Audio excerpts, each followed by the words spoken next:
Hello, সবাই কেমন আছেন? আমি doctor Newton, physiotherapist, vision physiotherapy centre Banani শাখা থেকে। আশা করি সবাই ভালো আছেন। আজকে আমরা কথা বলবো পিএলআইডি জনিত সমস্যার কারণে যে কোমর ব্যথা হয়ে থাকে সেটি নিয়ে। আমি doctor Newton, physiotherapist, vision physiotherapy centre Banani শাখা থেকে আপনাদের সকলকে জানাই আন্তরিক শুভেচ্ছা। পিএলআইডি জনিত সমস্যার কারণে যে কোমর ব্যথা হয়ে থাকে সেই ব্যথাটি সাধারণত কোমরে থাকে, অনেক সময় কোমর থেকে পা পর্যন্ত চলে যায়। কারণ এটি হলো আমাদের কোমর। এখানে দুটো হাড্ডির মাঝখানে একটি জেলি টাইপ পদার্থ আছে, সেটিকে আমরা সাধারণত ইন্টারভার্টিব্রাল ডিস্ক বলে থাকি। এই ইন্টারভার্টিব্রাল ডিস্ক সাধারণত দুই ধরনের জিনিস দিয়ে তৈরি হয়। ভিতরের জিনিসটাকে বলা হয় নিউক্লিয়াস পালপোসাস এবং বাইরের জিনিসটাকে বলা হয় অ্যানুলাস ফিব্রোসাস। এই জেলটা যদি কোনো কারণে তার জায়গা থেকে সরে গিয়ে আমাদের কোমরের পিছনে অনেকগুলো নার্ভ আছে, যেই নার্ভটি আমাদের পায়ের পাতা পর্যন্ত চলে গিয়েছে, এই জেলটা যদি কোনো কারণে বের হয়ে গিয়ে আমাদের নার্ভকে চাপ দেয়, সেই ক্ষেত্রে কোমর ব্যথা হতে পারে এবং সেই ব্যথাটি আপনার পায়ের দিকে চলে যেতে পারে। এটি সাধারণত অনেক কারণে হয়ে থাকতে পারে। একটি হতে পারে আপনি যদি ভারী জিনিস তুলতে যান, সেক্ষেত্রে আপনার এটা হতে পারে। অথবা আপনার ব্যাক মাসল যদি উইকনেস থাকে, এখানে যে ব্যাক মাসল আছে সেগুলো যদি দুর্বল থাকে, একটি হাঁচি অথবা কাশি দিলে পর্যন্ত জেলটা বের হয়ে যেতে পারে।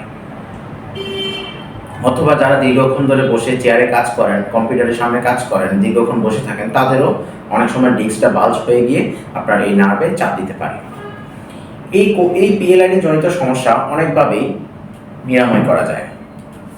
এই পিএলআইডি জনিত সমস্যার অনেক ধরনের চিকিৎসা রয়েছে। সেটি হতে পারে আপনার সার্জারির মাধ্যমে, অথবা এপিডুরাল ইনজেকশনের মাধ্যমে, অথবা স্টেরয়েড ইনজেকশনের মাধ্যমে, ফিজিওথেরাপির মাধ্যমে। তবে সবচেয়ে বেশি জনপ্রিয় সেটি হচ্ছে কনজারভেটিভ ট্রিটমেন্ট, অথবা আমরা যে পেশেন্ট থেকে যে রিভিউ পেয়েছি সেটা অনুযায়ী সবচেয়ে বেশি সেফেস্ট ট্রিটমেন্ট হচ্ছে কনজারভেটিভ ট্রিটমেন্ট। এই কনজারভেটিভ ট্রিটমেন্টের মধ্যে সবচেয়ে জনপ্রিয় হলো অ্যাডভান্স ফিজিওথেরাপি। আমাদের কাছে রয়েছে পিএমএফ। আপনার এই কোমরে ব্যাক মাসলগুলো যদি উইকনেস থাকে, অথবা এখানে যদি কোনো ধরনের টিয়ার হয়ে থাকে, আপনার বাইরের যে লেয়ারটা অ্যানুলাস ফিব্রোসাস যদি কোনো কারণে টিয়ার হয়ে গিয়ে যদি এই নার্ভকে যদি চাপ দিয়ে থাকে, তখন সেখানে পিএমএফ খুব একটি ভালো কাজ করে।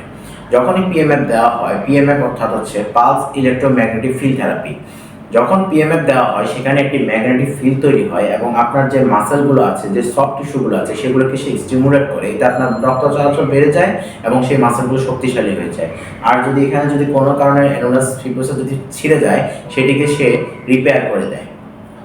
এছাড়া আরেকটি উন্নত চিকিৎসা রয়েছে, সেটি হচ্ছে আকুপাংচার।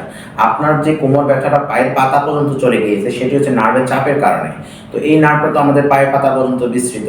আকুপাংচার নির্দিষ্ট কিছু মেরিডিয়ান লাইনে দেওয়া হয়। আকুপাংচার দেওয়ার পরে যে মাসেলটি আছে আমাদের, সেই মাসেলগুলো স্টিমুলেট হয় এবং যে নার্ভগুলো আছে সেগুলো স্টিমুলেট হয়। এতে করে আস্তে আস্তে আপনার যে পায়ে যে জ্বালা পোড়া, জি বা অবশ ভাব, সেটা অনেকাংশে কমে আছে। এখন বলবো আরও একটি উন্নত চিকিৎসা, যেটি হলো ওজন থেরাপি। অর্থাৎ আপনার যে অংশে নার্ভটা চাপ পড়েছে সেই অংশের 2 সেন্টিমিটার বাইরে এবং 2 সেন্টিমিটার উপরে এবং নিচে আমরা ওজন গ্যাস ইনজেকশনের মাধ্যমে প্রবেশ করিয়ে থাকি। এতে করে আপনার যে নার্ভটা চাপ পড়েছে সেটি আস্তে আস্তে অক্সিডাইজেশনের মাধ্যমে আস্তে আস্তে শুকিয়ে যাবে। শুকিয়ে গেলে আপনার নার্ভটা ফ্রি হয়ে যাবে। এতে করে আপনার পায়ে ব্যথা, কোমর ব্যথা, পায়ের দিকে যে ব্যথাটা যাইতো, জ্বালা পোড়া বা অবশ ভাব, সেটি কমে যাবে। তাই পিএলআইডি জনিত সমস্যার কারণে যে কোমর ব্যথা হয়ে থাকে, সেটির জন্য আপনি অ্যাডভান্স ফিজিওথেরাপি চিকিৎসা নিতে পারেন এবং কোনো ধরনের পরামর্শের প্রয়োজন হলে আপনি আমাদেরকে কল দিতে পারেন।